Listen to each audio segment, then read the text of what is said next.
if Turning Point USA's goal with America Fest, the conference that just wrapped up a couple days ago in Phoenix, was to make headlines, then it is maybe one of the most successful conferences in the history of the world.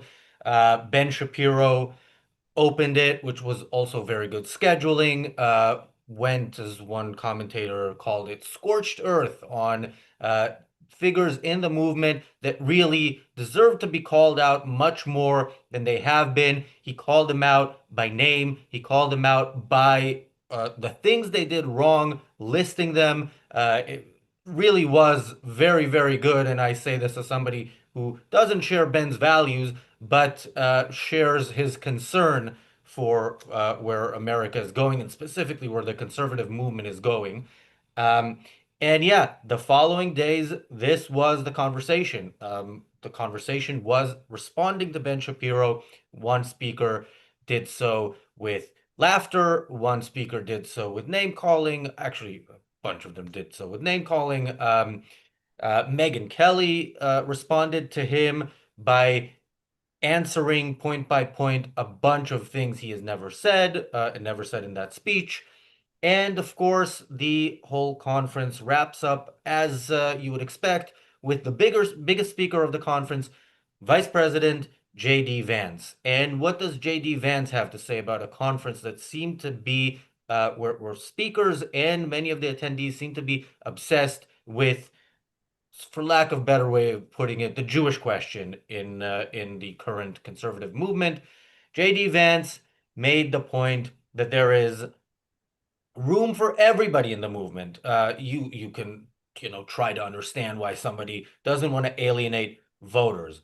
But if you look into what he said, and we will look into what he said, and you go to the statements and what they mean, you'll see that there he was specifically referring to the worst people in that movement. And of course, as you would expect from somebody who wants to please everybody, he pleases the absolute worst people. And it is Ben Shapiro and people like him, people who are reasonable or semi-reasonable, who inevitably are going to be left out. And I want to say, just to the people in the conservative movement, who are there because they hate the left, or because they're afraid of the left, or because, they're what attracted them to the movement itself was all the other bad ideas, which are really bad. Look closely into what you are signing up for. Yeah, JD Vance, if your movement really is not worth saving. It is not worth saving. It is not flawed. It is not, better than the left if you can't draw the line at fucking Nazis. And according to JD Vance, that is not where he draws the line, and they are welcome in his movement. Welcome to the reality show. I'm Razi Ginsburg, joined by Marco and Richard. I prepared you guys for this yesterday, but I'm going to say this on the show after that speech. For me, if I now have to vote for a president between J.D. Vance and Alexandra Ocasio-Cortez, my vote goes to AOC. My preference is, of those options, probably a bullet in the head, then AOC, then J.D. Vance. Yeah, you should absolutely draw the line way before you get anywhere near Nazis. Marco. Well, I mean, we're talking about the vice president of the United States, so using the term Nazi is a bit of a push here. I mean, after all, the guy, called his boss Nazi, so we're going down a bit of a Nazi calling names here.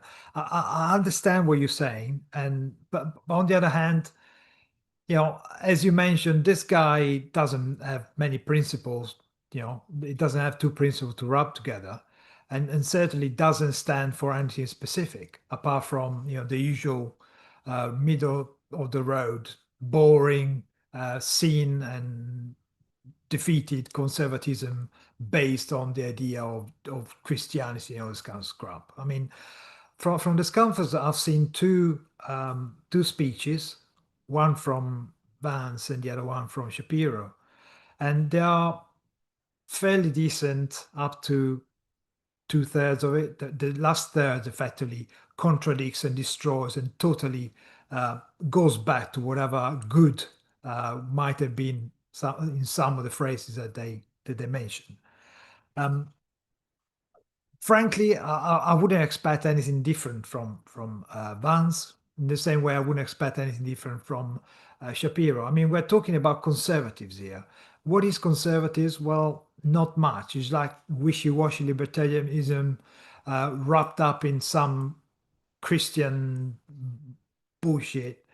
And what comes out of their mouth is actually a tragedy generally.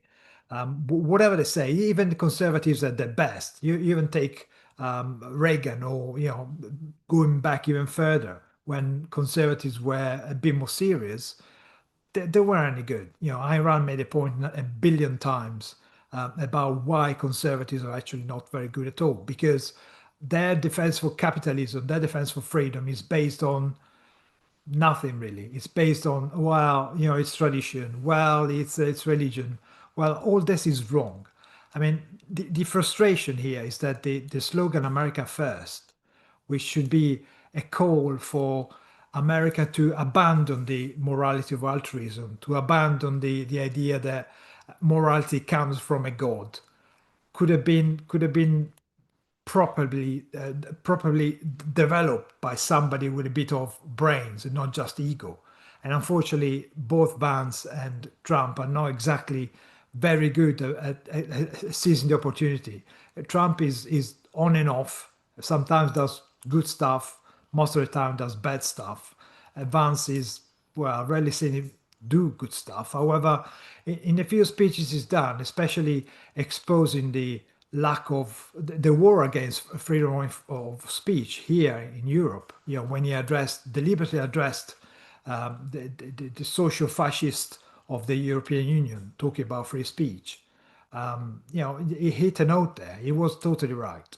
And to be honest, I'm quite grateful for him to make that speech, because here in Europe, we definitely need a voice that goes above all those half fascist, half socialist, whatever they are, despots. They hide behind the stars of the European Union.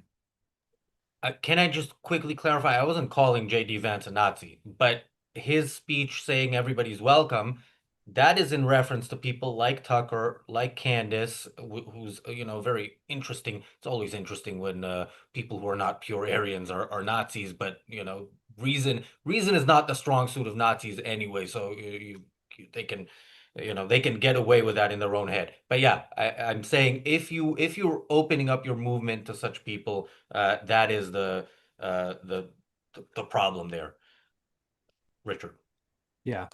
Now, you spoke certainly, maybe not in your intro today, although you kind of referenced it, the fact that lots of the speakers at this Turning Point conference essentially ripped up the speeches they were going to deliver and chose to deliver different ones in response to Shapiro, with the dismissive nature of ad hominem and mockery and laughter and derision that they chose to do rather than face the issues that he's raised.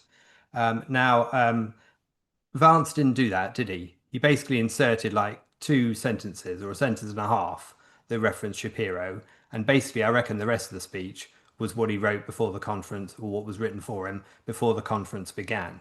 And it was a placate everybody, speak in generalities, don't highlight anyone against anyone else, but pretend you're a big family who can have disagreements.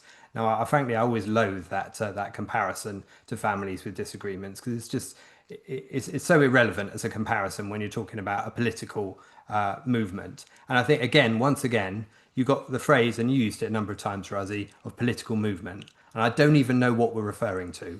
I don't even know what is that MAGA? Is that conservatism? Is that the flabby, wishy-washy, self-contradictory mess that seems to float in the flotsam of pragmatism? It's all of those things. But it depends on your focus. It depends on your emphasis as to which one is the one you're drawing to the surface. At the moment, the only thing that equates to a movement is a bowel movement, frankly, because it's about the same quality. And I think that's what we're seeing in terms of this speech. I mean, you can pick out sentences that he said, and you can say that is defending the likes of, and you listed some of them. Now, but you can also pick out phrases and say that is saying that those kind of people wouldn't be included. Now, I don't know which way to spin it. I mean, he said, for example, if you want all of us to be richer, stronger, safer, and prouder, you have a home on this team. Now, of course, it depends on what you mean by if you want all of us to be richer, stronger, safer, and prouder. Now, if you're talking about him supporting Nazis or giving Nazis some leeway, or Nazi adjacent people some leeway, that they wouldn't want everybody to be richer, stronger, safer. They certainly wouldn't want Jews to be richer, stronger, and safer. But a lot of it is in that vague politics verbiage, which means what you want it to mean, and within that gives too much room for people to interpret it the way that you're going hard on in terms of the title of this episode and the intro you gave, which is not necessarily something I disagree with, but I think that there is some room for understanding what he's trying to do, even if that comes at extremely high risk, and it's very disappointing that he doesn't call them out, because it would be nice to take what Shapiro said and back it up, and it would also be nice for him to reject the religious nature of what Shapiro said, and obviously he's never going to do that, because Vance uses God as a shield, he uses the word patriot as a shield, and again, that's another flabby term which allows him to get away with all kinds of statements without definition. Yeah, and he pushes the lie that America is a Christian nation, which it is not. But anyway, the best way to do this is to hear Vance in his own words. Before we do that, let me thank Jonathan for the super chat. Jonathan, thank you, and thank you for appearing on the show in a non-speaking role. We look forward to appearing in a speaking role, I think tomorrow or Thursday. Yes, the Jonathan Honig t-shirt is available at aynrandcenter.co.uk/shop. Thank you, Bonnie, for the super chat. Let's go to the first clip that we have of JD Vance. I didn't bring a list of conservatives to denounce or to deplatform, and I don't really care if some people out there, I'm sure we'll have the fake news media, denounce me after this speech. But let me just say, the best way to honor Charlie is that none of us here should be doing something after Charlie's death that he himself refused to do in life. He invited all of us here. Can we pause here for a second? That line confuses me. What does that mean? Somebody was assassinated in a horrific manner, so we need to, to agree with him on everything. I don't get that. And again, remember, Charlie Kirk, his career, the reason you know who he is, and the reason he's assassinated, because he went to places and spoke to people and expressed disagreement, which is what Ben Shapiro did at a Charlie Kirk honoring event at Turning Point USA. So it's very, very bizarre. What Charlie Kirk didn't do in those, what was it, Prove Me Wrong or whatever it was, events, was name call. Maybe he did, but that wasn't his shtick.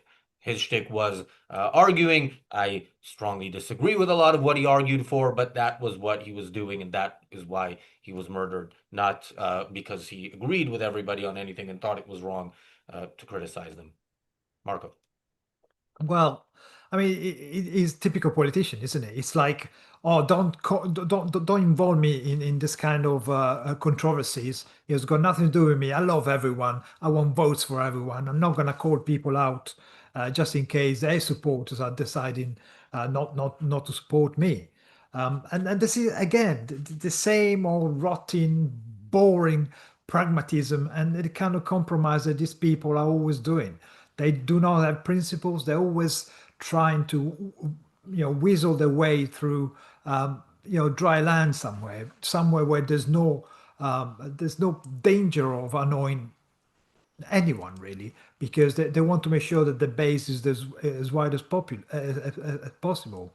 That's why they're populist. That's why they never take a line and stick to it, because they're always ready to compromise and find a deal with somebody else. I mean, Trump is the deal maker, isn't it?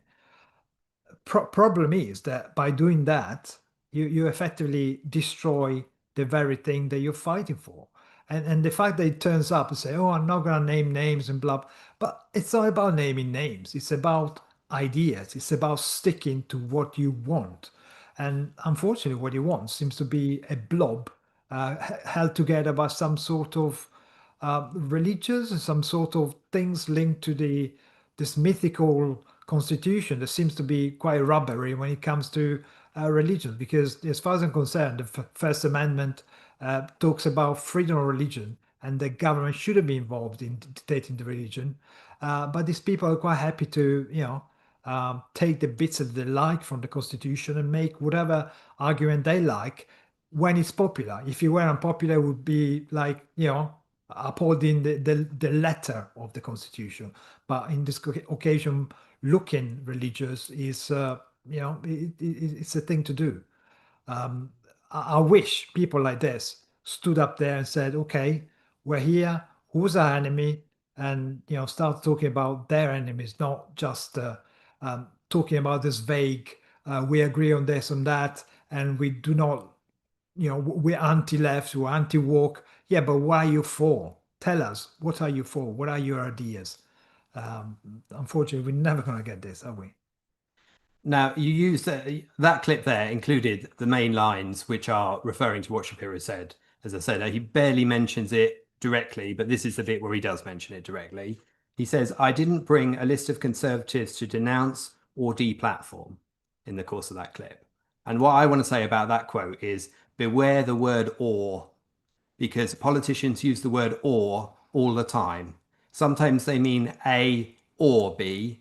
Sometimes they mean A and B by using the word "or," and sometimes they mean A is B by using the word "or." And here it's very easy to read it as the third interpretation, denounce and deplatform as meaning the same thing. Now, for a start, deplatform is already a bogus concept, frankly, because you've got a right to express your view, free speech and all that, absolutely. But you haven't got a right to provide a platform to somebody else's free speech. You do have a right they have a right to use their own microphone to make their points, but not for you to provide that microphone. And the word deplatform always suggests that they have a right to stand on your platform when they want to. And already that's a bogus term. And of course, all of that comes in the context of that's not what Shapiro said in the first place. Shapiro wasn't talking about deplatforming. He was criticizing these people for their ideas, for the things that they have defended and stood for or against. He made excellent points in doing so, and those people chose to pretend that he was trying to have them cancelled, because that's the lazy way of avoiding the issues that he raised and tackling the points that he raised, particularly on anti-Semitism, for example. Again, it's, what's he doing with the Charlie Kirk stuff? Well, he's invoking Charlie Kirk whenever it's useful to get sympathy from a crowd. And of course, they do the same with Erica, with Charlie Kirk's wife, widow. They obviously mention her a lot, and obviously that's to keep the crowd on side. Nobody's going to be up in arms if you show sympathy for the widow of an assassinated man.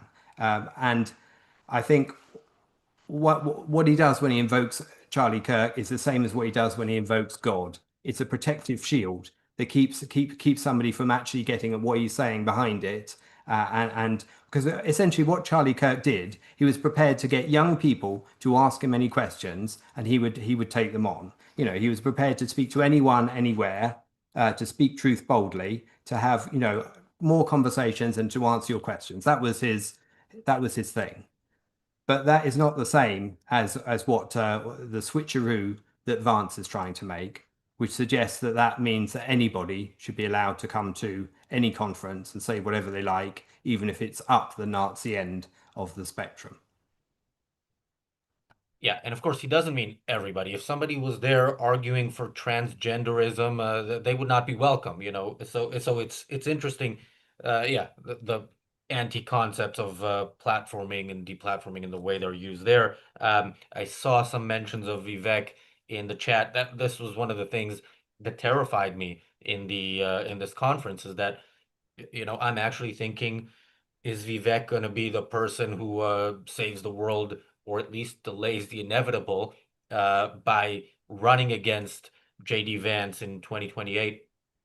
By the way, ARCUK mentioned, I think in her opening remarks, that she wants Turning Point USA to be a platform for Vance 2028. So, you know, in a sense, she kind of said where they stood. There was also an interesting poll of attendees. We're going to get to that later, but let's get to some more of Vance's remarks.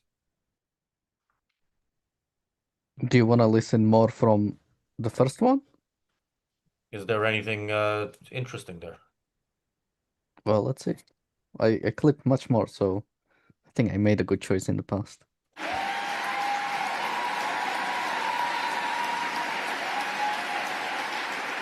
Charlie invited all of us here for a reason, because he believed that each of us, all of us, had something worth saying, and he trusted all of you to make your own judgment.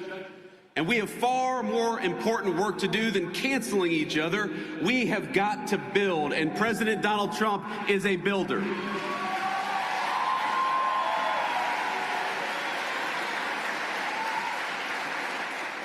We're building a better country right now, and you have a rightful place in the success of your nation and the success of this movement.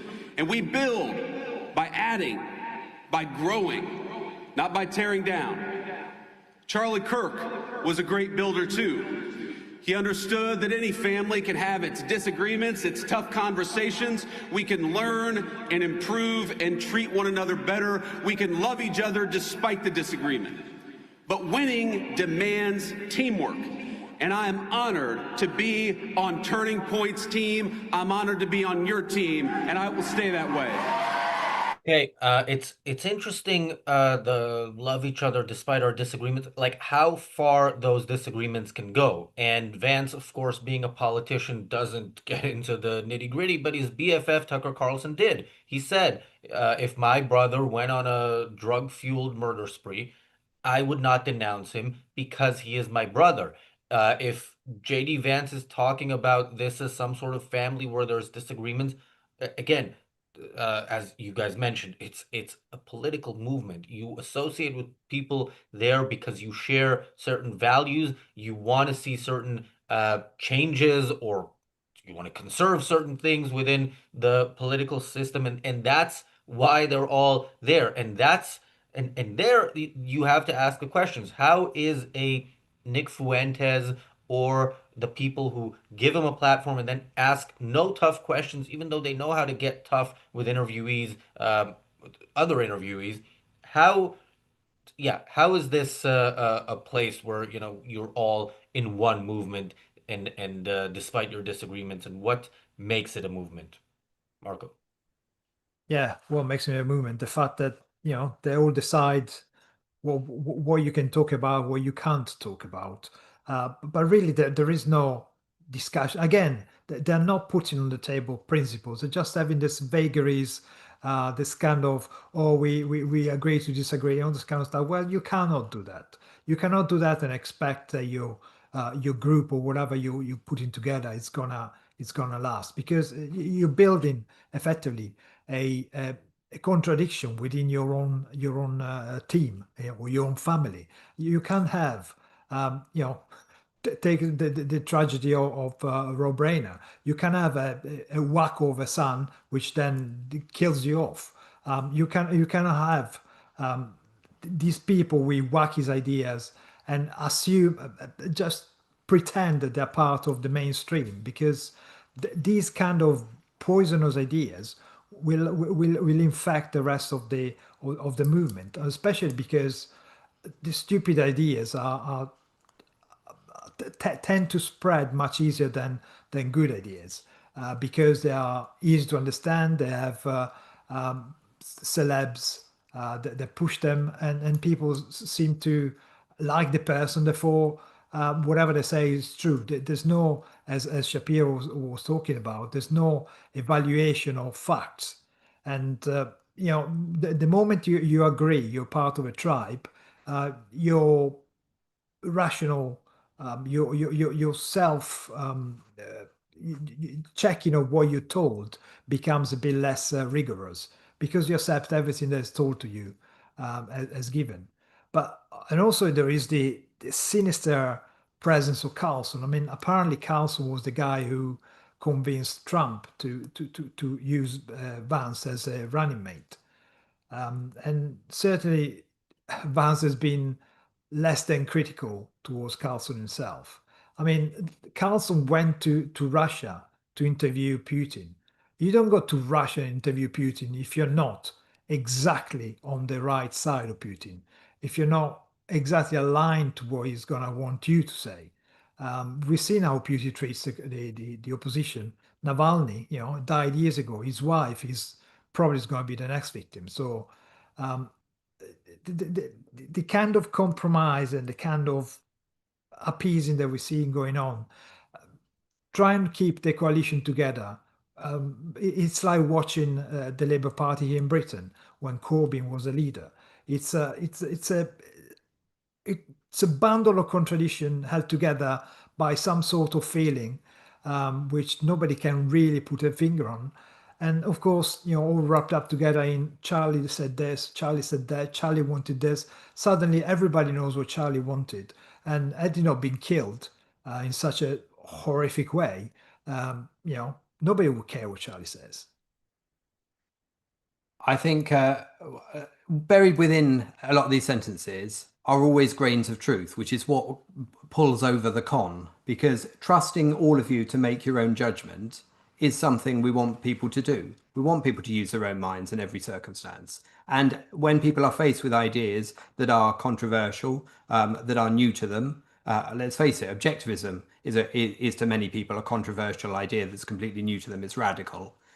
You want people to be challenged by that and to make their own judgment, not to take what we say about it on faith. So, of course, buried within what he's saying is truth of that nature. But of course, when he's talking about building by adding, growing, not by tearing down, in terms of what Trump's doing, but building and growing on what? I mean, to carry the metaphor further, what is the foundation on which you are building? And how shaky is it? And B, what is it ideologically in the first place? Because if sheer majority of numbers is your proof of having built successfully, then ideas don't matter at all in that realm, and that opens the door to any form of evil by majority. And I think a lot of this is in what's not said rather than what is said. But that's a big part of what you're hearing in terms of this speech here. Well, this is the time when the reality show usually starts, and we're joined by Michael Kaufman. By the way, the daily objective that was supposed to take place today is probably going to be tomorrow. James and I will be talking about Megyn Kelly. She will get hers if it's tomorrow, Thursday. There's a lot to say about Megyn Kelly, even though we did an episode about her a few days ago, and we've spoken about her pretty much every episode since. Michael, I am going to go to you after the next clip or somewhere in the middle of the next clip. Let's roll the next clip. More than 2.5 million illegal immigrants have left the United States, the first time in over 50 years that we have had negative net migration, and it's just the start. When you restore sanity at the border, it shows up everywhere else. Rent prices are dropping 4 months in a row, and more native-born Americans are working than ever before. Kamala Harris opened the border and destroyed the economy. The Trump administration gave you net negative migration and much more job creation. Okay, I think this is the only thing I heard from the whole 4-day conference that wasn't about Jews, but interesting. Somebody in the chat says Tucker Massey 2028, which shows you, and again, the person saying Tucker Massey 2028 will vote for JD Vance, just so you understand what kind of movement JD Vance is building. Michael, thoughts? Well, I think there's a lot of good things that people like JD Vance say. I mean, the problem is there's a lot of things that are scary. Um, and as I often say on this show, we also have to deal with reality. The other side has, in my opinion, a lot more things that they do or don't do that are very scary. We are increasingly caught in America between a rock and a hard place. And it's certainly my belief that Vance is not going to be the kind of president that we want, but he's going to be better than anybody on the other side. I'm nothing much more to say from my side about it. Their philosophies of both the Democrats and the Republicans in America are basically very screwed up, and they're not based on certainly any objectivist philosophy or anything that has to do with moving humanity forward. It's mostly just moving back into some of the stereotypes that we see on in both of these camps.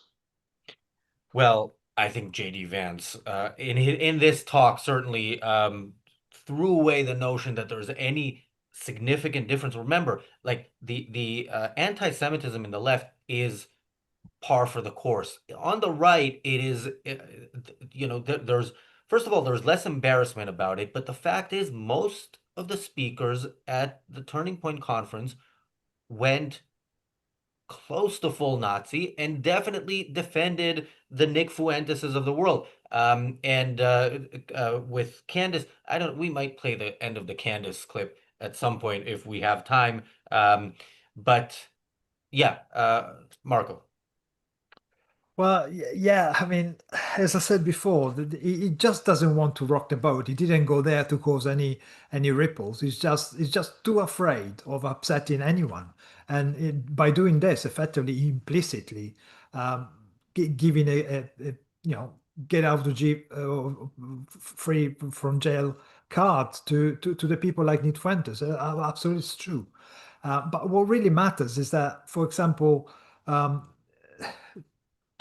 The action of the administration, really. Just the other day, Trump had like massive strike on ISIS in Syria in retaliation to the attack that killed a couple of American personnel. So as long that actually in reality they do what they actually don't talk about, I'm quite happy about it. As Michael pointed out, this is hardly the ideal ticket. Whoever JD Vance is going to run with in 28, whether it's him or not, it doesn't really matter. The whole movement is so screwed up. It's so far away from having a good answer to the wackiness on the Democratic and lefty side.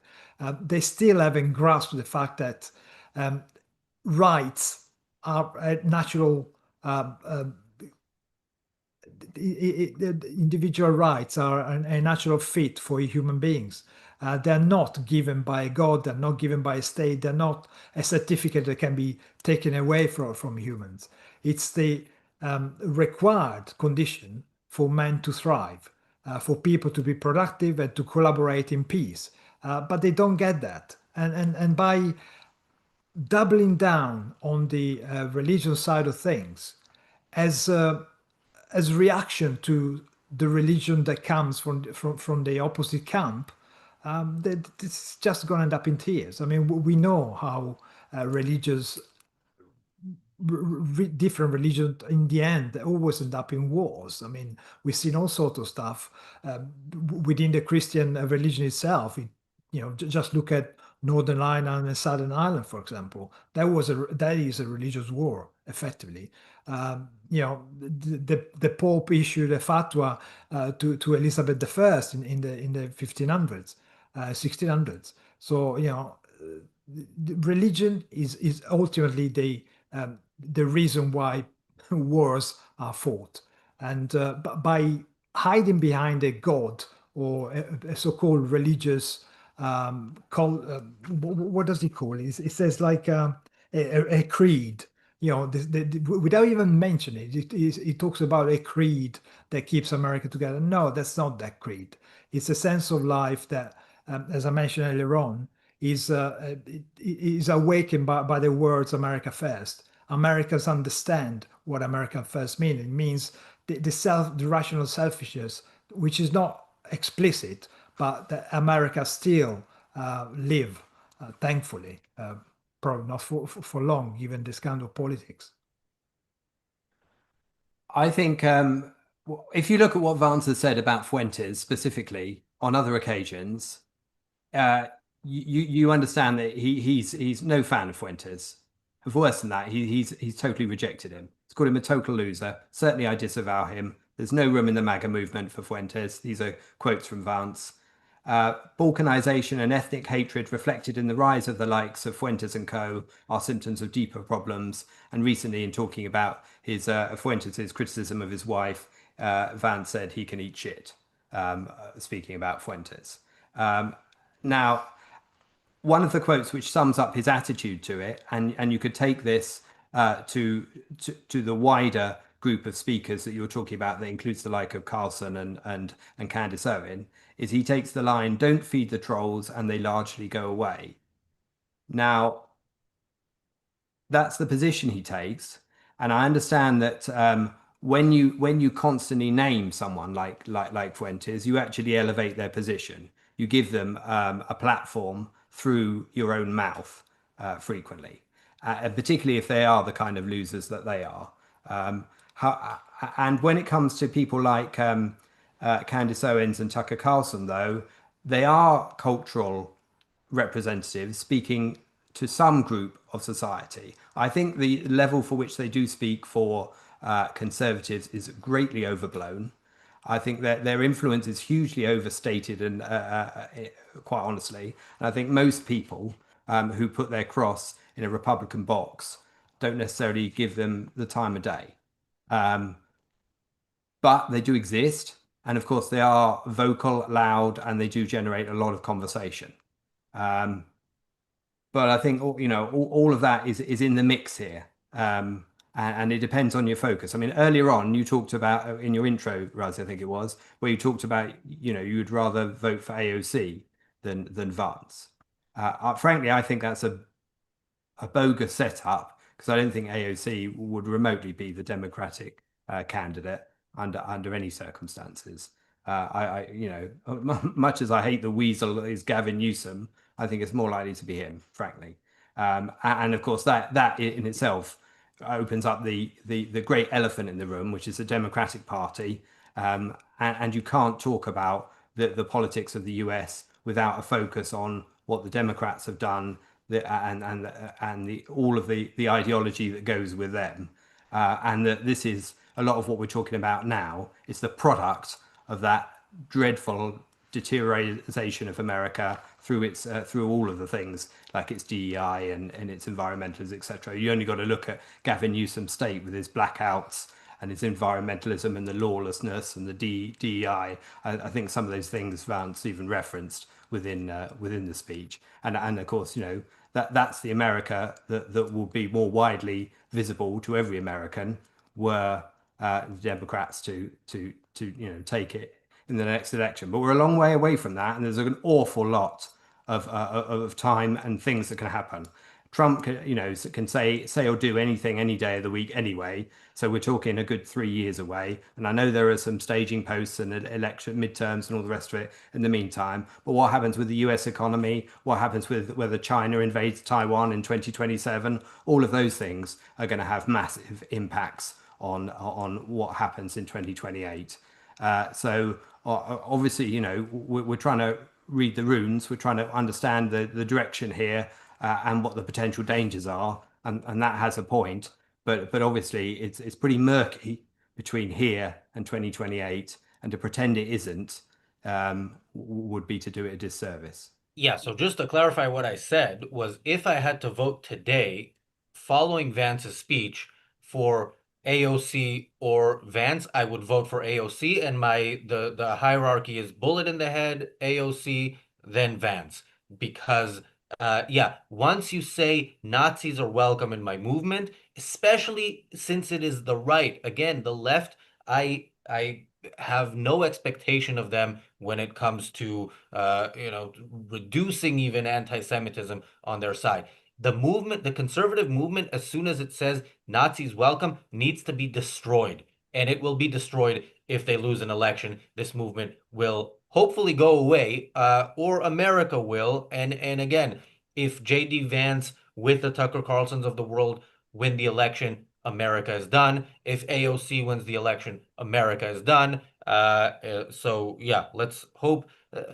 You know, I've been an advocate of laissez-faire capitalism for my entire adult life. I'm now thinking, you know what? I can do with some things like Trump wants to force Coca-Cola to use real sugar, let RFK ban McDonald's, whatever keeps Trump healthy and alive, because I've never worried about a president's health more than I am now following JD Vance's speech.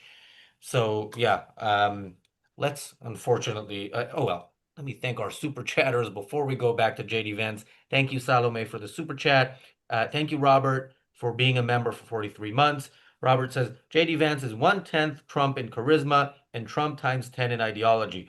Hopefully, his personality and 4 years of faux pas will make him unelectable. Absolutely, I hope so. And again, the fact that I'm really hoping for a Vivek or a Marco Rubio or anybody who can stop him is kind of a sign of the end of the world, as far as I'm concerned. But let's listen closely and see why that is.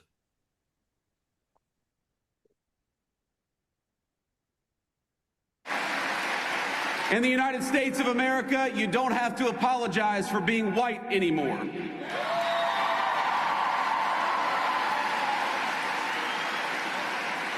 And if you're an Asian, you don't have to talk around your skin color when you're applying for college, because we judge people based on who they are, not on ethnicity and things they can't control.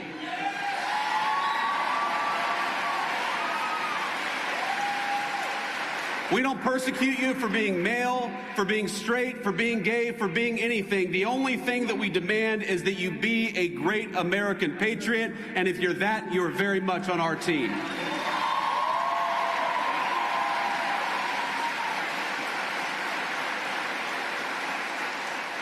Just consider the contrast. Kamala Harris used the government to censor you. We're using, in the Trump administration, the government to protect your free speech, whether it's on college campuses or in the digital marketplace of ideas. Okay, first of all, if anybody ever apologized for being white, that is a you problem. That was never, yeah, the whole DEI thing, the reverse racism is evil. But yeah, this is a thing that exists.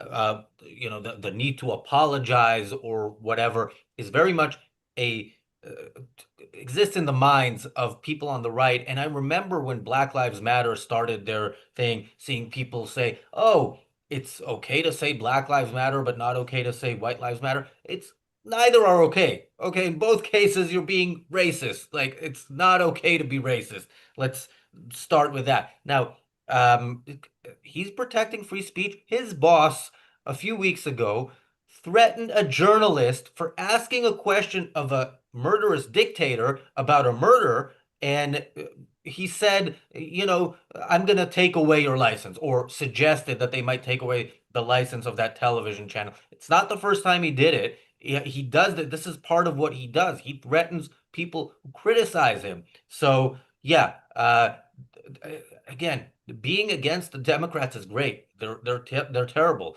If this is your alternative, then we are in big, big, big trouble. Remember, all the things, any freedom that one side, when they're in power, rolls back, the other side isn't going to say, "Oh, you know what? Let's get back to limiting government rather than individuals." No, the Democrats, when they're back in office, will make use of all the violations of people's rights that the Republicans put in place and legitimized.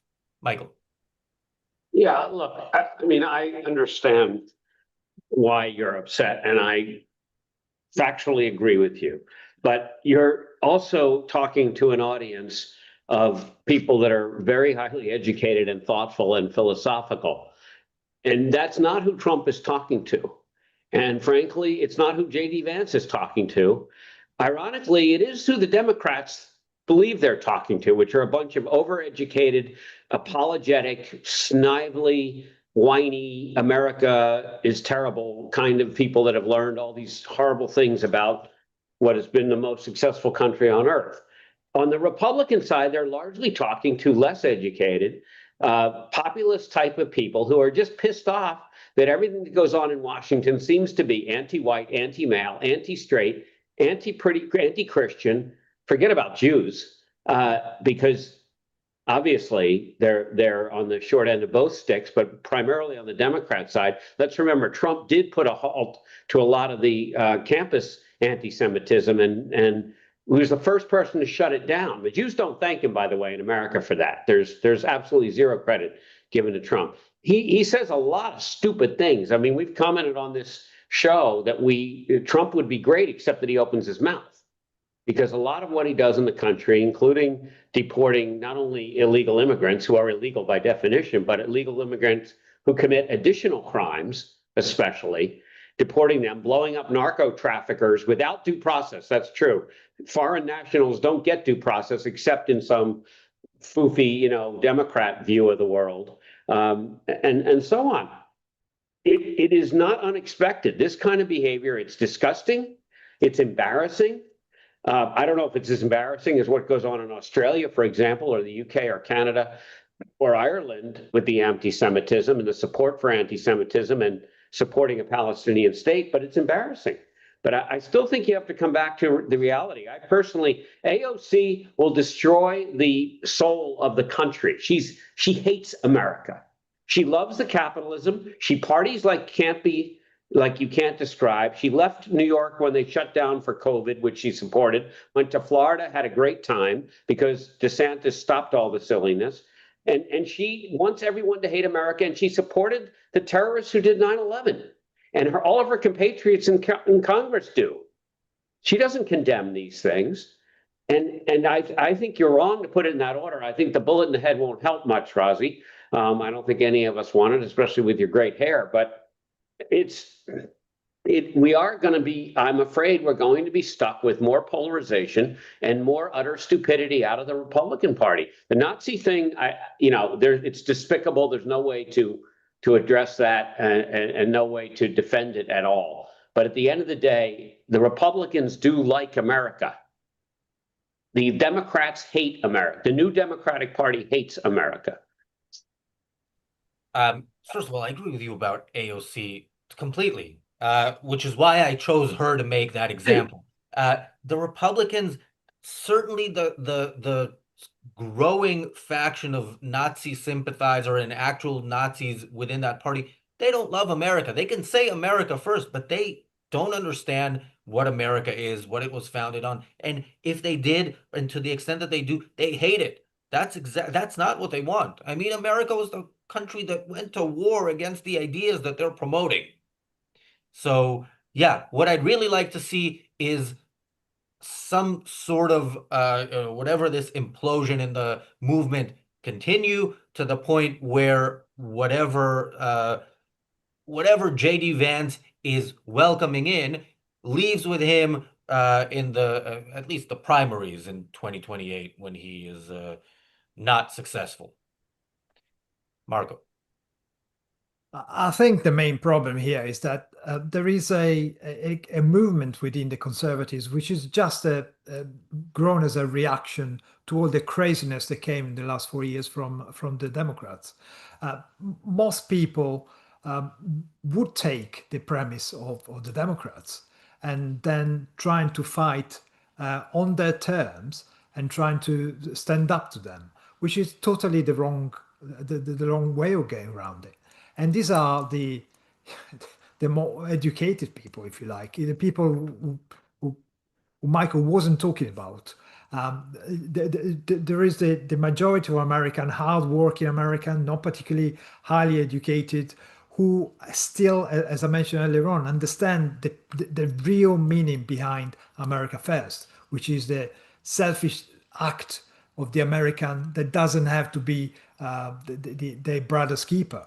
But the wider movement of the conservatives do not understand that the reason why America should be great again is actually in Jonathan books, the new book of Americanism. If you see why America is the great country that it is. I mean, it's way out at this point, but why America should come back and represent what it actually is, which is the greatest political achievement in terms of constitution and the structure itself, which mankind has ever produced.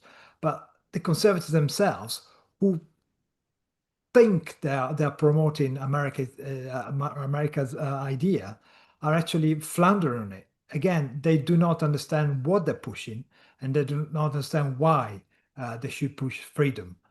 And it's sad to see. It's sad to see somebody that accepts all the crap out there and then try to repackage it with a different color, and we end up with statism. That's why J.D. Vance said something so repellent, like, "We believe in taking care of the poor, which is why we have Medicaid." Like, you are another statist. You're just not any better than the Democrats. You believe that people should actually work for free in order to feed the monster called the state, which decides somehow better how to spend the money earned by somebody else. This is just appalling. And this is not the kind of ideas that will get America out of trouble. This is the same old crap repackaged and reproposed by different faces. I think this gets to a lot of what Vance said in the speech about loving America. It's loving America with no understanding of what it is, isn't it? It's pure emotionalism sold as patriotism. He's interested in anyone who says they love America and are willing to sacrifice for it, regardless of what it means. And his comment that he wants the people who die. It's better to die as a patriot as opposed to living as a coward. Now, what does that mean? That can mean all sorts of things. It can mean the kind of assassination that took Charlie Kirk out, frankly, if somebody thinks they're being patriotic by taking a left-wing opponent to America or patriotism out. And that is a horrendous implication from what he's saying, because it invites people to take risks for America on a basis of emotion. And what kind of risks? For what? And of course, when he's talking, he didn't necessarily do it in this speech, but in other forums, when he's talking about ancestral or historical, ties to what makes people American, that's a pure call to tradition, isn't it? Whether you can trace your heritage back to somebody who fought in the War of Independence is irrelevant to what America is and stands for and how it should be defended as an idea and as a country right now. And then your point earlier, Razi, about Trump, trying to intimidate and shut down journalists. Well, frankly, Trump isn't the only one doing that, and Trump is such a big character that we're in danger of missing all the other people in Western countries who are doing just that. Some with the opposite political ideology. Here in the UK, Keir Starmer is doing just that. He is cancelling at the moment briefings for journalists so that he can actually do more presidential, unquestioned, deliverances to camera. He's trying to avoid the questioning of journalists. He's cancelling elections. He's trying to postpone elections that are supposed to take place this May for about 7 million people under a bogus premise that he set up for reorganising how the councils are done, which even the head of the Electoral Commission has said is illegitimate as a reason for cancelling those elections. And his government is also trying to cancel jury trials for most crimes and make sure they're decided by a judge, so that a left-wing judge can be the one that determines what people can say or do, or whether shopkeeping should be excused because somebody is poor, or for whatever reason they choose to bring into the courtroom. So all of that is happening under our noses, and that's the same kind of authoritarianism that we're talking about here. And of course, I understand that Trump is obviously, the leader of the free world, and all that. But there is a problem with statism and authoritarianism all over the place, and I think too much of a focus on the right can sometimes get the left too much leeway to get away with just the same thing at the same time. So Daniel is insisting the next clip is played in full, and And I just want to say one thing, Marco, because it's a peculiar aspect of American culture, if you want to call it that. Each state in America has their own license plates because they issue car license plates, and the one that's on the one for New Hampshire, there's a slogan, and it's "Live free or die." And frankly, JD, that's what it said. That's what it said since New Hampshire became a state, which was one of the earliest states. I don't know if it was 2 or 3 or 4, I don't remember. But my point is that this kind of rather bullyish, kind of stupid, it's very American to say that. And I'm not excusing America, but I don't think Vance was going much further than that kind of statement is. That I'd rather do my own thing, even if it's stupid, than have some government idiot in Washington tell me what to do. And that's just part of it. And I think it's worth remembering. The culture here is a bit odd, and next door to New Hampshire is Vermont, which is almost the exact opposite, with people like Bernie Sanders running things. So the irony of that as well. And I have to say, to Richard's point and to the point, Michael, you made earlier, absolutely, Britain is worse. Australia is worse than Britain. I completely agree.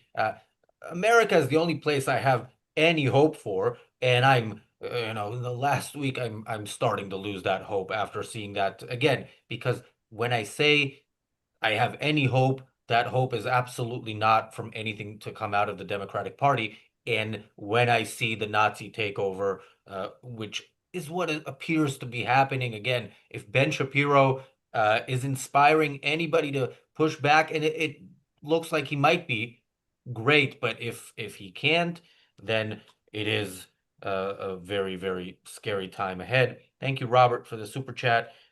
Yeah, by the way, what I was saying is Daniel wants the next 80 seconds of JD Vance in a row, so I'm going to filibuster as much as I can before we need to get to that. Robert says, believing the fringe of the left is its mainstream, while the fringe of the right are its exceptions, is a mistake.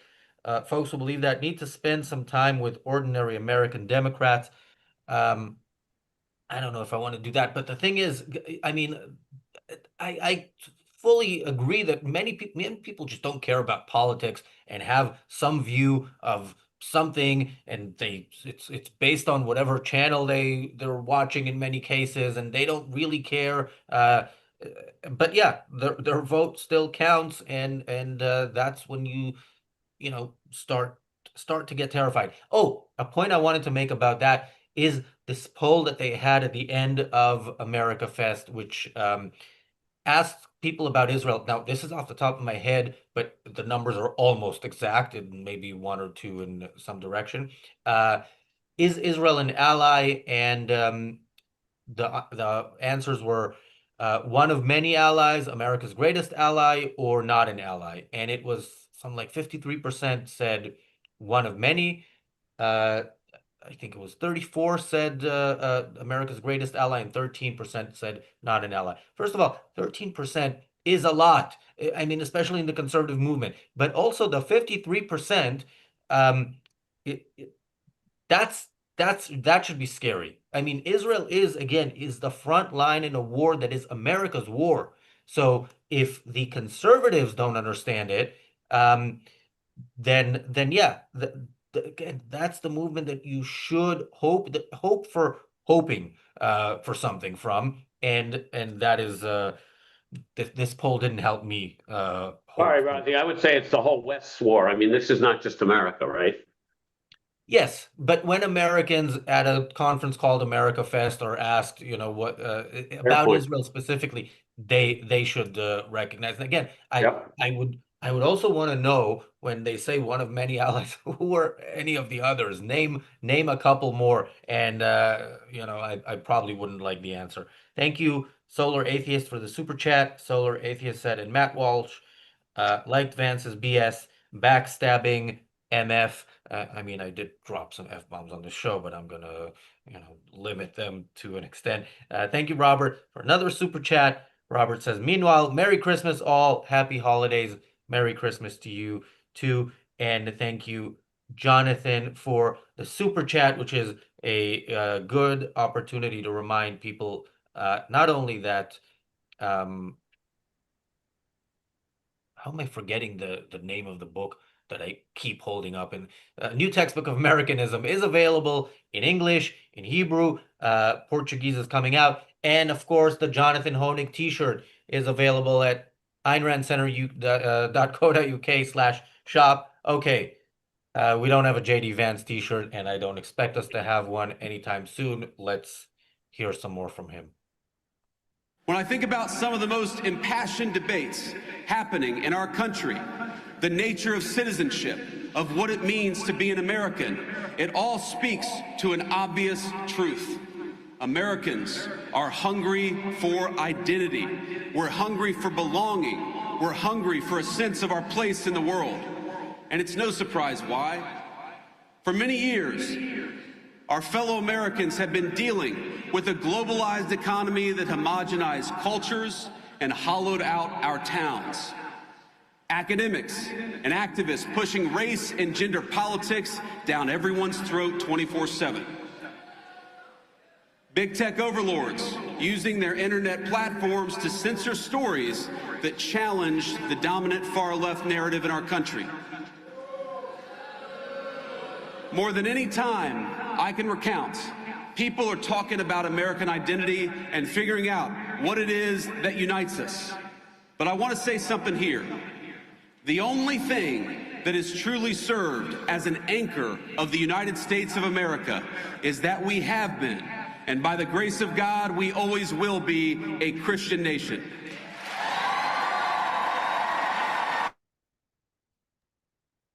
Yeah, none of these people understand what America is. I mean, that statement and the audience reaction shows that it is not a Christian nation. Michael.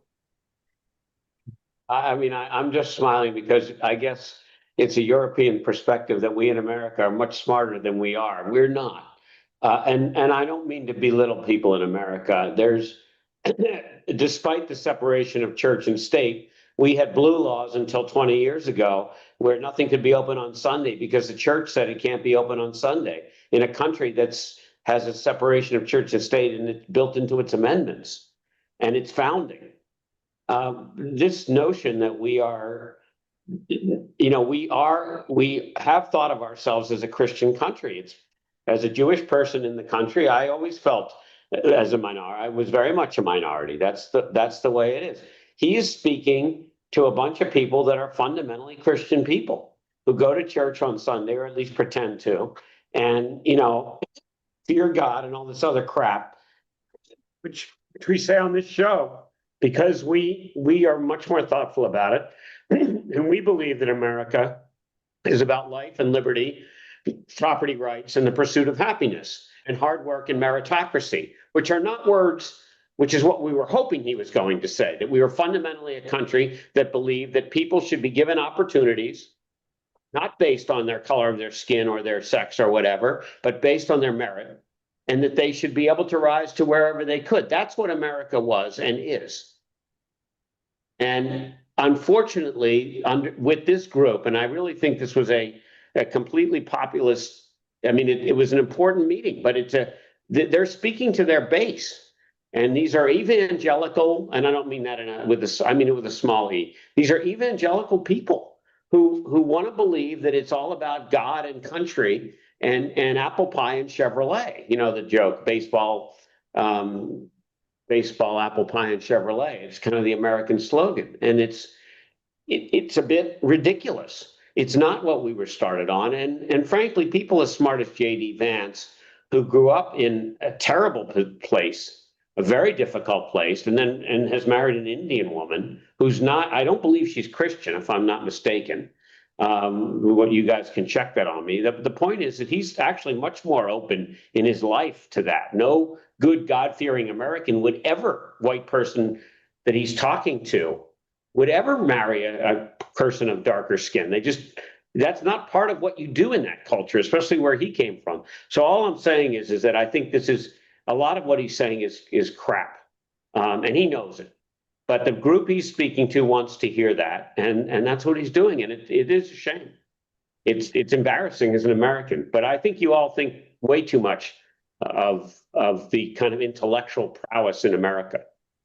But the thing is, that scares me even more. If you're going to say whatever you think the audience wants to hear, the audience will basically run the show. And But if they do on the Razi, and I'm not excusing it.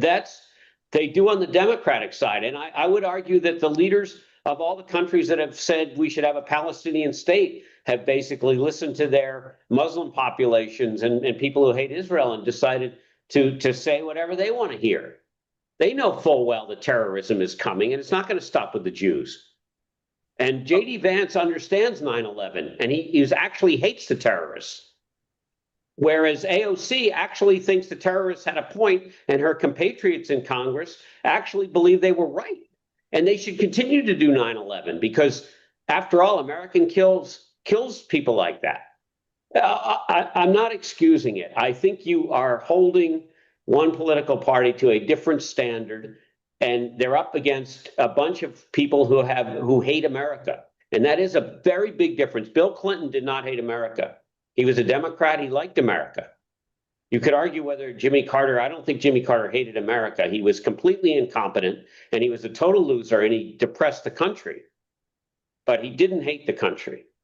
But we have a new brand, starting with Obama, of people that actually believe that 9/11 was deserved. They're almost all on the left. And what's happened is we've got a reaction group now on the other side who have responded to that. But action for intellectualism from a political party in America is really, trying to get blood out of a stone, I think. I do hold them to a different standard than the Democrats, again, because I have zero hope from the Democrats. And what I do hope is that if this is the movement, the movement that J.D. Vance is saying everybody who spoke at Turning Point is welcoming, including Tucker Carlson, who said, if my brother went on a drug-fueled murder spree, I wouldn't denounce him because he's my brother, and then went on a whole spiel about why Muslims are actually good and we should stop being Islamophobic. Or, Candace Owens, who said that the Jewish people, that was her words, are the ones who enslaved us. She was talking to black people. Jews are now responsible for slavery. This, and again, they say less than Nick Fuentes says. If you are welcoming all these people into the movement, then that's the end of it, and that's the end of the movement that's supposed to stand up to the worst among the Democrats. Thank you, Alejandro, for the super chat. Marco, Richard, and then let's play the Matt Gaetz clip after that. Yeah, well, for the grace of God, America actually is not a Christian country. That's something that they seem to forget about. But my fear is that they not all the Republicans, of course, but this kind of the Fuentes, the Carlson, the Owens, they seem to admire what the left does in terms of how they can master a sort of worship of the group, and they would like to have the same kind of religious view of the mission, the purpose that the left has, and even the embrace of the Islamic religion and the Islamism that is becoming more and more rooted in America. Has some appeal among these people who see weakness on the other side, because they do not understand that the morality behind America is it's not a religious morality. It's based on natural rights. It's based on the fact that humans has to have this individual right that has to be protected by the state. But they don't see that, and therefore they fall for the first a propaganda they come across. That's why they're all pro Muslim Brotherhood and pro Putin. That's why they keep pushing this kind of stuff. And even Vance in the speech couldn't avoid having a pop at Ukraine, making the point, I don't want to give money to Ukraine. Well, if you don't give money to the people who are on your side, then you're funding indirectly the people who want to destroy you, and this continuous inability to name who the enemy is, what are you standing for, and clearly what you stand against. It effectively undermines the whole movement, and that's why I said that they have an intrinsic contradiction within the movement itself. If you don't know which direction you're going, if you don't know what your purpose is, well, it's so futile, and you effectively sanction the other side. Whatever they do, you take it as valid. I think if you pick apart this section of what he said, you've got when he talks about hungry for identity, for belonging, for a place in the world. What is that? Empty nationalism or standing up for Western values? When he talks about homogenous cultures, what's he referring to? Is that the melting pot of integration, or is that moral relativism? Because you could take it either way. When he's talking about race and politics, he's clearly talking about racism. When he's talking about the far left narratives, he is highlighting the amount of bias there is within the media. Now, obviously, as objectivists, quick aside, a private company can have whatever stance it wants. And that includes tech companies. But when he talks about what unites us, he's talking about geography, and we're trying to focus on values. And that is the difference. And I think, you say that you talked about the audience reaction there, Razi. I actually think the audience reaction through a lot of his speech is mixed, confused, and sometimes they make a noise without knowing whether they're cheering something or booing it. Or they know it's a punctuation point in a speech where they're supposed to make a sound. The worst of those is when he goes for the rhetorical bit towards the end, where he says, almost out of the blue, do you want more prosecutions? And half the audience seem to say yes, and half says no, because they don't know who's talking about prosecuting. And of course, so that's a dreadful part of the speech, but that kind of sums up the fact that the audience half the time doesn't know what it's talking about. So depending on which viewpoint they've got, and is how they react to it. And to pick up on Robert's point in the super chat, well, Merry Christmas first of all, and also Robert, I totally agree with you. I think if speaking to ordinary Democrats and ordinary Republicans is what gives you a proper sense of the country. And it is easy to get caught up in the politics of this, because I think, obviously I'm across the pond, and I can't say this with the fortitude that you can, but the sense of life of Americans does still seem to be there across America generally, although it's obviously weaker than it was. But I think I don't want to turn into song here, but proud to be an American because at least I know I'm free. That is at the heart of it, and I think that is represented by what many people still think and believe. I've never heard the term God used so often in a speech, even in an American speech, and certainly not grace of God, which is an even more vomitous term. But and that's clear here. Marco mentioned the point about Ukraine, which I think to ever mention how much money you're giving to Ukraine without also talking about how evil Putin is and how he must be defeated and as quickly as possible, and the people of Ukraine must be supported. That is a serious omission, which exposes a lack of moral judgment. Guys, all three of you are letting these people, both the people on stage and the people in the audience, off the hook. They're all humans. I know they hide it well, but they have a mind just like us. They can use it. They have no excuse for going along with evil ideas or for clapping and trying to figure out, am I supposed to cheer, or rather than thinking, do I think this is good, and then deciding whether or not they cheer. Yeah, look, I think, hang on, Rosie. I think most of them are not doing either because they're thinking, hang on a minute, what the hell does he mean? And maybe they're chewing and stewing on what you said in the longer term. But yes, among those is a bunch of, frankly, noise-making parrots.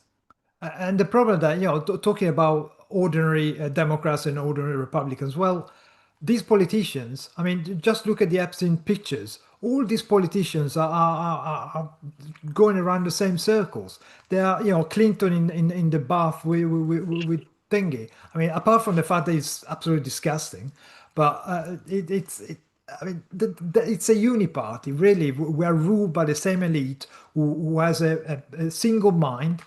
Despite the fact that you can't have a single mind, they think exactly the same. They share exactly the same ideas, and they agree on that. Left, right, or center, they agree on the same ideas, and that's why you see the same problems in the West, in Europe, in America, and in Australia.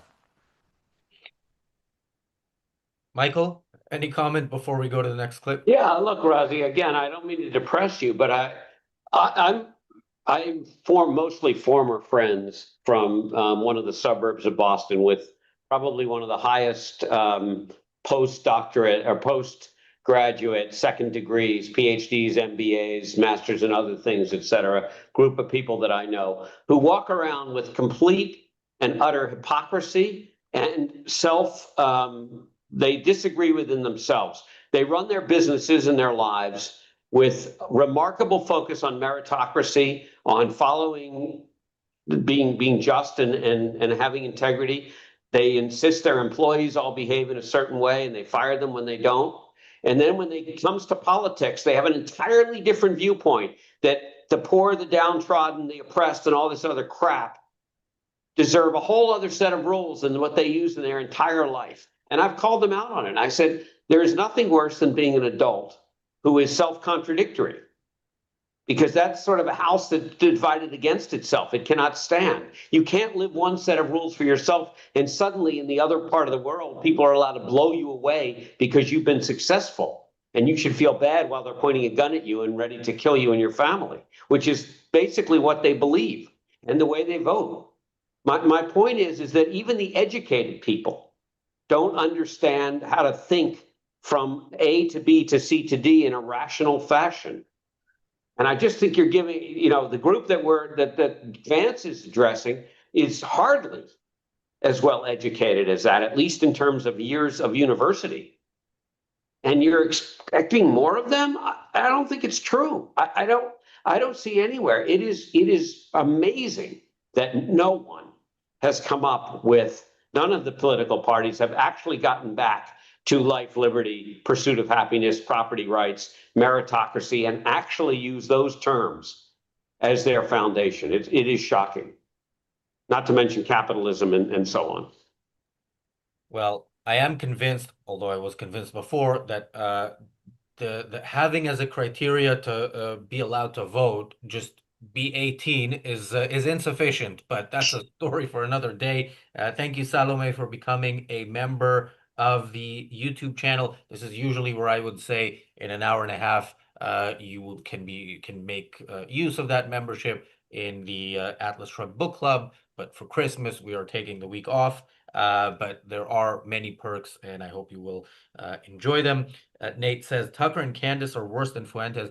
I don't know. The thing is, I've said I think Megyn Kelly is worse than all these people because she has, this semblance of legitimacy, and yeah, and if you look at Megyn Kelly, she's that's the thing. It's people on the fringes are brought further closer to legitimacy by those who are already considered serious. So yeah.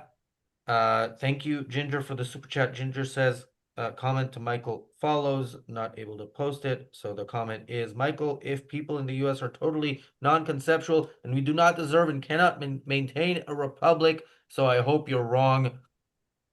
No, come on. The American Revolution was sponsored by approximately 30% of the population that supported it, of which maybe 10% of that 30% actually had the intellect to understand what the heck they were talking about.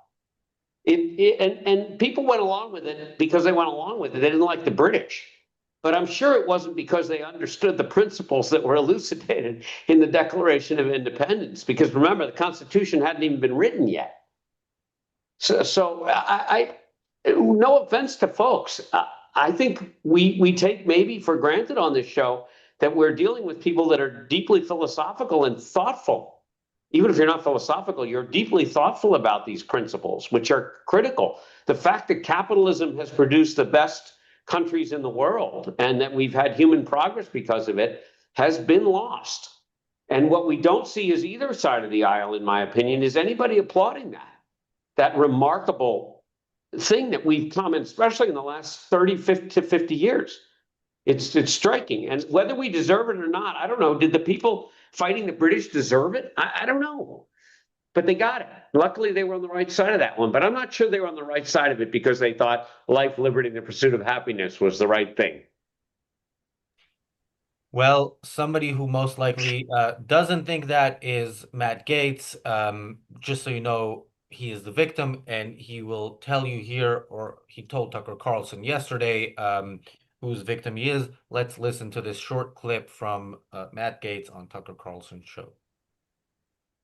That's never happened. Who is the person who has publicly accused me of misconduct regarding women? It doesn't exist, right? It is just an op, and it was an op to silence me. And Israel was involved, and I hate to say that. I was shocked to learn it, but there was a consulate official. Okay, this is the charge that you were like trafficking underage girls. I don't know why that was played at 3x speed, but yeah, I can live with that. Hopefully everybody heard. He was the victim of Israel. I have to say, when I saw this on X, I can try to come up with something to say, but I think this reply to that tweet was better than anything I can come up with. Somebody said, a Mossad agent literally shoved him from behind, causing Gates's dick to inadvertently get stuck in a drunk teen girl's box. Yeah, this is not a family show today, people. I should have said that before, maybe. But yeah, this is a growing thing, Michael, unfortunately among conservatives, as we saw over the weekend. It's you blame Israel for a bunch of stuff, or just ask questions. In this case, he's not asking questions; he's giving the answer.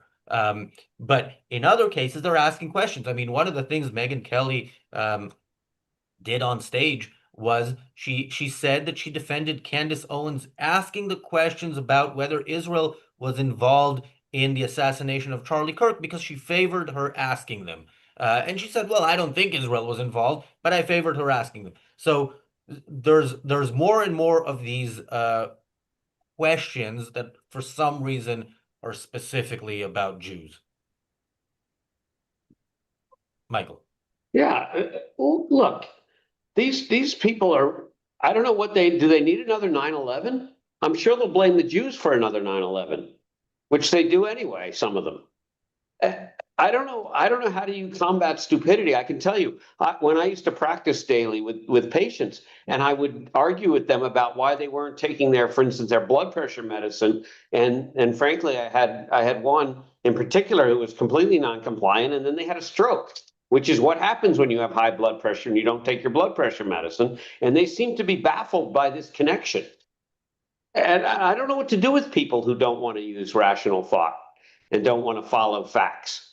But they will, as Jeff Bezos said so nicely, reality is undefeated. They can continue to blame Israel for everything. There will come another 9/11 in America. We just had a little massacre in Australia. We will have clearly the Brits didn't get it with their train bombings by the Islamic militants. The U.S. doesn't teach 9/11 anymore in school, in many public schools, because we offend Muslims. We barely teach much about Nazi Germany because it offends Germans. And humans have gotten, frankly, stupid, and they don't want to address facts. And I'm not the least bit surprised by this. What social media has done is it has amplified stupidity. And while it allows people to ask questions and allows things to be investigated, like previously the good press, when the job of the press was to keep the government in line largely. Unfortunately now, anybody with a microphone and an iPhone can go out there and yak and come up with all kinds of conspiracy crap and stupidity that other people just want to hear. And I don't even know what to say, Razi. I can't defend it. I wish we could get some leaders that would actually stand up for what they all know. They know this game, both sides of the aisle, as I think, Marco, you said beautifully. We see from the Epstein thing, there's no difference between these. They're power hungry on both sides of the aisle. It's all about power and control and attention. And it's a tragedy that we don't have leaders that actually want to make our countries terrific in a real way and work on what's factual and substantive. Yeah, and I have to bring it back to, the reason we're talking about all this is because Ben Shapiro did start the pushback against the horrible things that are going on in the conservative movement. The reason I am so terrified is because of the pushback on the pushback, which again has no substance. Like the people who responded to criticism from Ben Shapiro responded to none of his actual points. Marco. Yeah, well, the problem is that people think what they think because they're told what to think, and if it comes from the side of the political preference, they drop any critical thinking and they just accept it. That's why you have people on the right declaring themselves as a right and then defending capitalism. But it doesn't make any sense. You defend capitalism because you believe, you understand that it's important morally. It's important to have a system that allows individual freedom. Capitalism comes from there, and then you're gonna be on the side of capitalism, not on the side of the right. You are for freedom, not for the party that purposes to push for freedom. And thank you for showing me a piece of Carlson. I'll have to get some antiemetics now to avoid vomiting. But Wait, it's only Candace that's on the "Don't have us on a show if we show it" no list. it's painful enough. Yeah, I would like to Do you want Michael anything you? Okay, he was about to leave. I wanted to see if he has any parting words. Michael Kaufman on LinkedIn with 2 Fs. That is where you find him. Continue, Marco. I was going to say I would like to launch a challenge to Carlson. Go and invite victims of the Muslim gang who groomed and raped white girls here in Britain, and ask them whether Israel was behind that as well. Because I'd love to find a connection there. I'd like to see what kind of intellectual, what kind of somersaults would have to come up with. I mean, these people are just ludicrous. They decided to smirch Israel, to effectively blame them for everything, and they will find all sorts of whackers happy to give a testimony of how Israel is behind everything. This is just pathetic, really. Yeah. And of course, Carlson is, well known for saying he's just asking questions. But of course, the other pendulum swing that we get from both parties all the time is you can't ask any questions. And no quote summed that up more than Vance's quote from this speech when he said, "Trump did not build the greatest coalition in politics by running his supporters through endless self-defeating purity tests." In other words, don't ask them any questions. We don't want to know what they think. We don't want some dodgy opinions being shown the light of day. Ask no questions.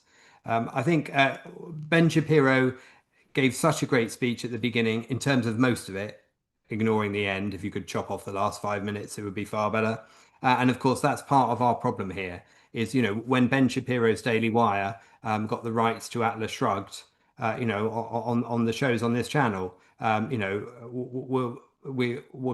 people were concerned, the presenters were concerned that the work would be ruined were it to be turned into a mini series by somebody with some religious views, or whether it would actually retain any of its core values that Ayn Rand wrote into it. And of course, I don't know whether that's still going ahead. I don't know whether that's mothballed. I don't know whether that's put in the shelf.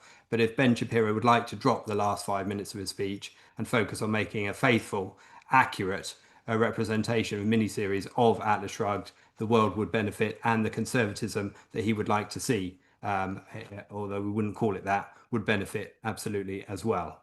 And then finally, I got to throw Gavin Newsom's name once more into the frame, because in the course of mentioning Epstein and co, I can't help but picture and seeing Matt Gaetz, another who looks, in the same sleazeball camp as Gavin Newsom. I can't help but picture him being filmed at the French Laundry during the COVID lockdowns and thinking that, which was about power, not about hypocrisy, that was the kind of politician you don't want to be seeing, getting anywhere near the top of the US government. And it's the politicians who want power that shouldn't be there, and those that reluctantly take up, in a George Washington sense, the running of the country, which would return it to its core values. And obviously none of the candidates from either party anywhere to be seen, as far as you can see, represent that outlook or that future.